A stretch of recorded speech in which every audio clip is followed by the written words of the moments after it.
Scott McNair, injury attorneys, we fight for the win. Good morning, everybody, and welcome to the Overruled podcast, brought to you by the Scott McNair Law Firm. This is your co-host, David McNair, along with my other host and law partner, Brad Scott. Good morning, Brad. How are you doing? Good morning, David. I'm enjoying this fresh, clear weather we have. You got the quarter zip on. I love it. I like the green color. I claimed it. Miles can't wear it. And I'm in Scottsdale, Arizona at the Business of Law Conference. The weather's fantastic out here, but I'm ready to talk some monkey business, Brad, and talk about this recent incident with the lab. Let me get my notes here. Lab-funded monkeys from Tulane University. If you've been living under a rock, there were 21 monkeys last week who escaped from a truck that flipped over.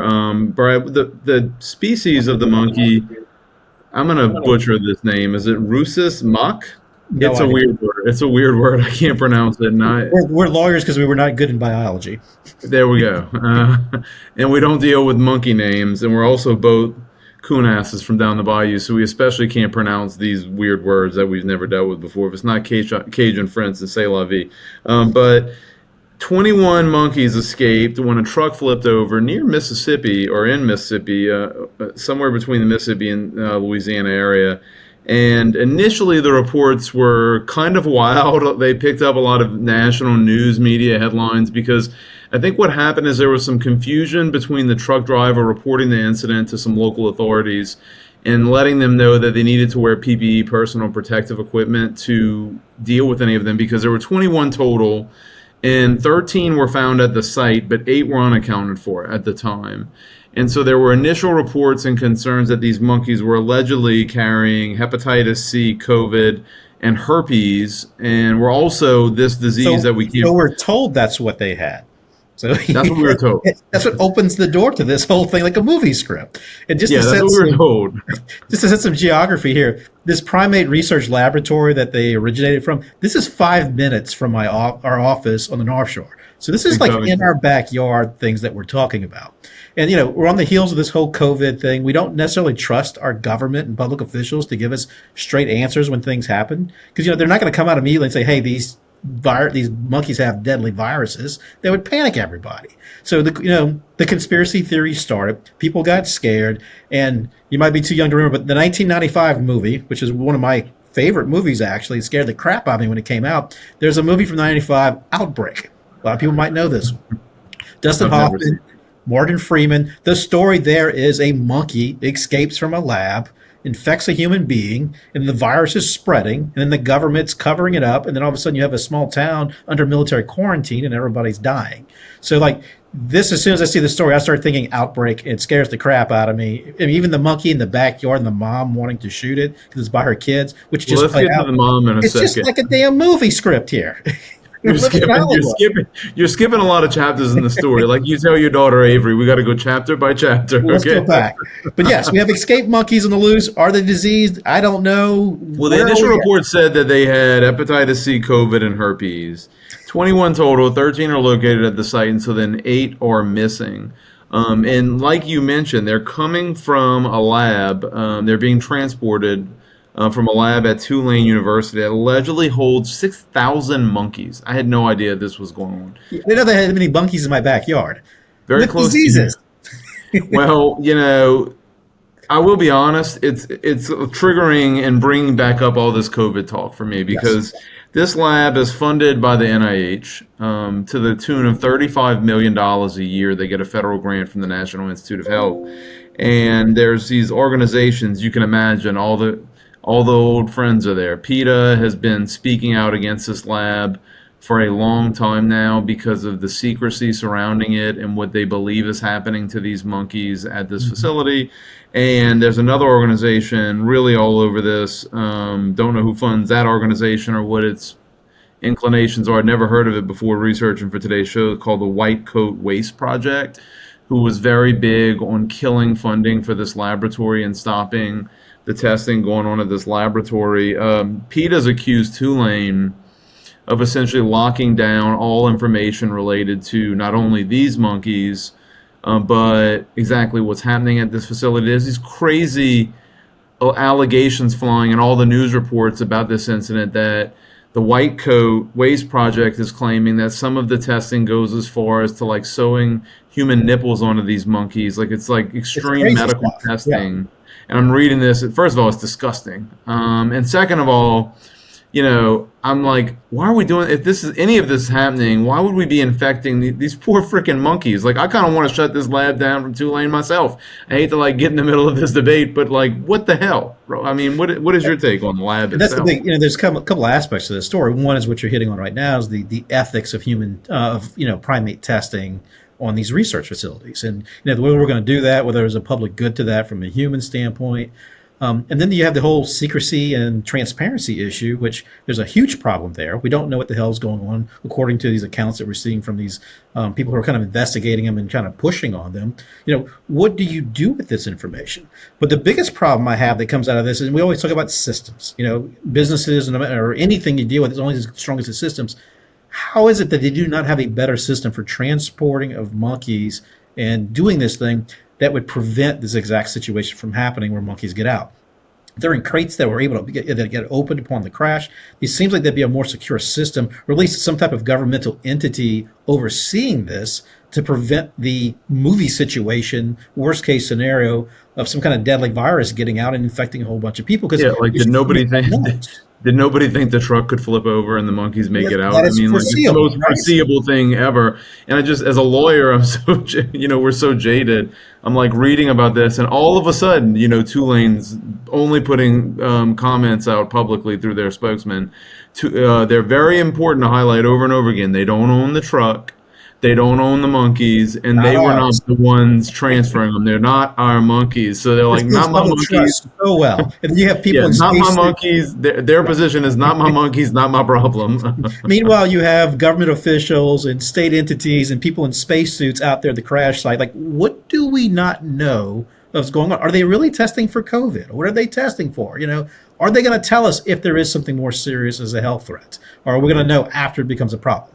So, this is a movie script. We've had the movie before. Now it's playing out in our backyard. I do think it's a fair question to add on the issue that you raised, Brad. And I didn't realize coming into discussing this topic today that it was going to be a topic on the breakfast platter for us to address. But, I am like really struggling in my mind to think through the ethics of all this. And, because we're not talking about like we're testing a couple fish, we're testing a couple mice. Yeah. Like, no offense to the fish and the mice population out there. I am not advocating for you to get herpes. But, like, a monkey is a more developed animal. They're a lot more like us than a goldfish, and we feel a little more closer to them. So, and that's a debate that's gone on for many, many, many decades in our country, because we have to test this stuff. We can't test it on humans. Are we going to use monkeys? How are we going to do this stuff? And there's a trade-off both ways on how you do this.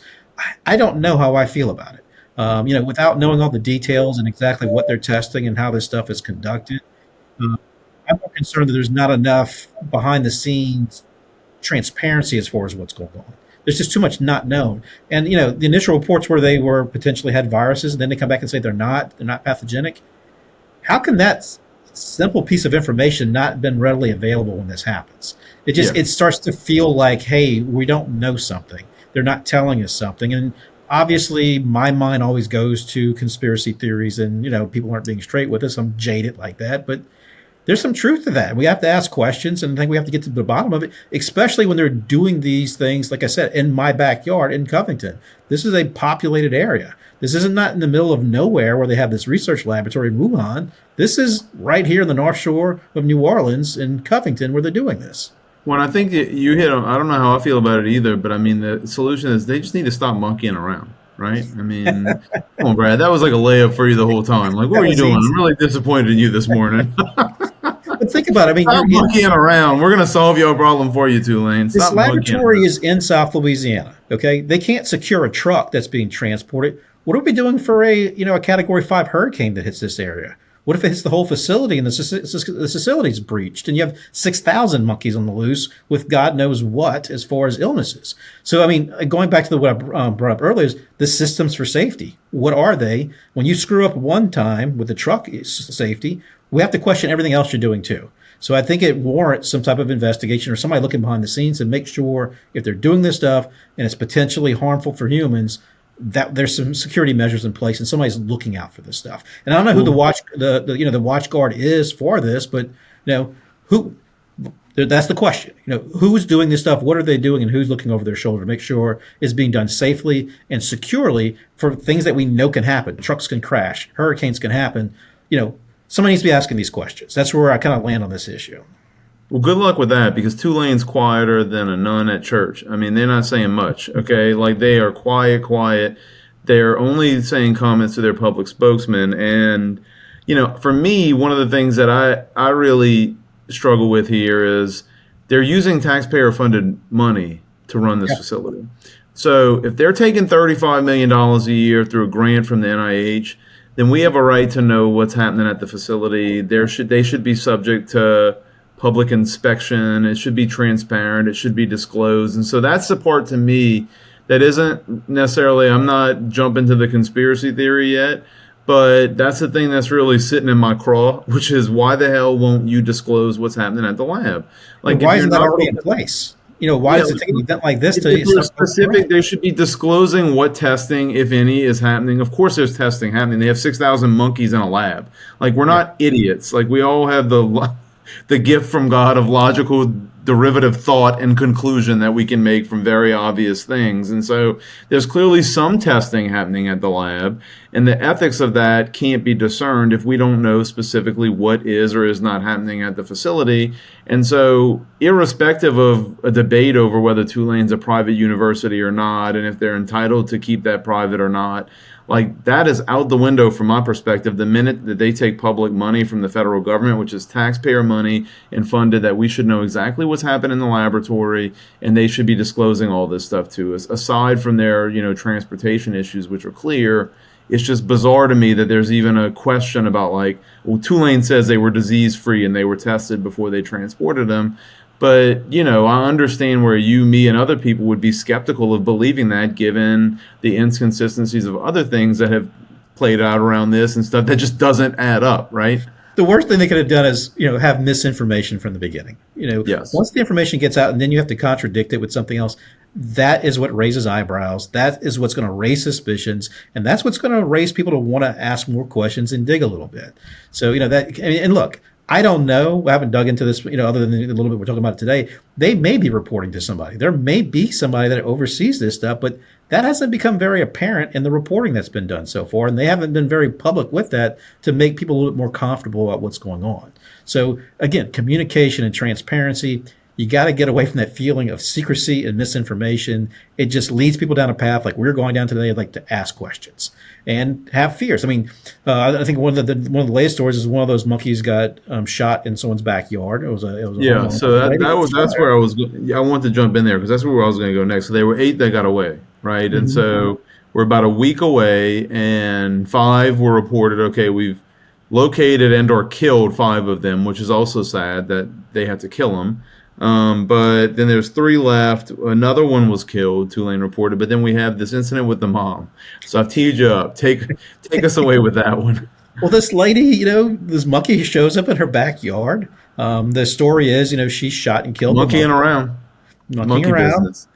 But she's from the position of, she hears all these reports. She don't know if they're infectious, not infectious. She has small kids. She has a family.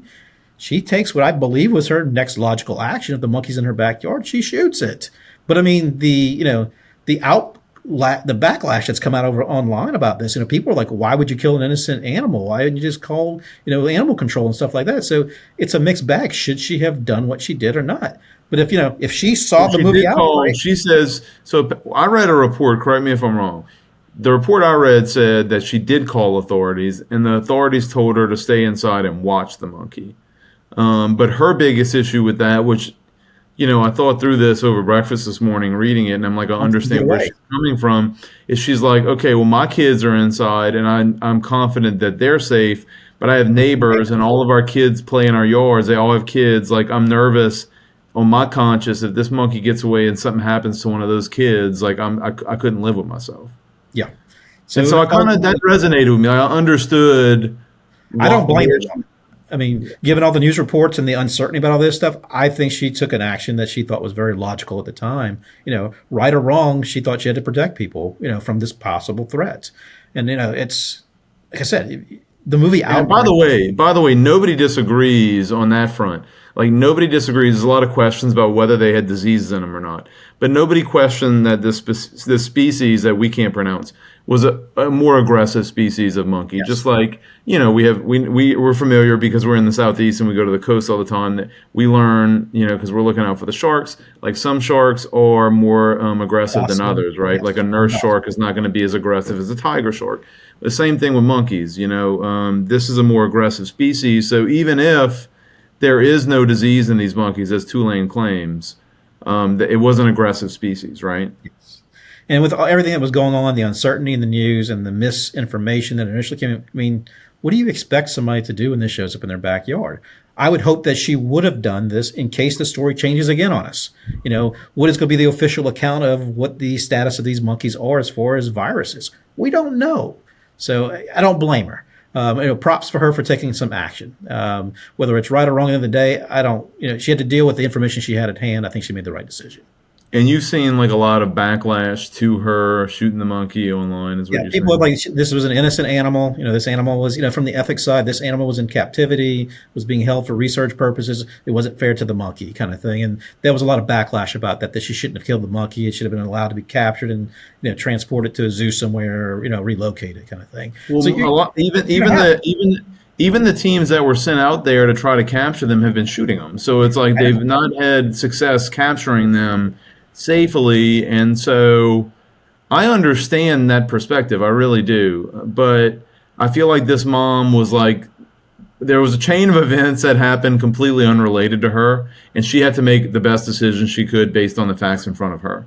And so if somebody wants to take that position, I see that perspective. But from where I sit, they should be pointing the finger at Tulane and the federal authorities who funded and are running this laboratory and don't know how to transport animals safely without letting them get don't have out. the right systems in place. At the bottom line, she was protecting her family. That's her first priority. That's what she executed on, which it makes sense. And I think as we talk, correct me if I'm wrong, it looks as if there's only one monkey left that's on the loose, one monkey on the loose somewhere in Mississippi. This could be a Tennessee Williams song. But one monkey on the loose in Mississippi. Any predictions when we're going to get the last monkey, Brad? I think this monkey's going to get away. I just think there's just too much. If you believe in survival of the fittest, this is the smart monkey. He's getting away.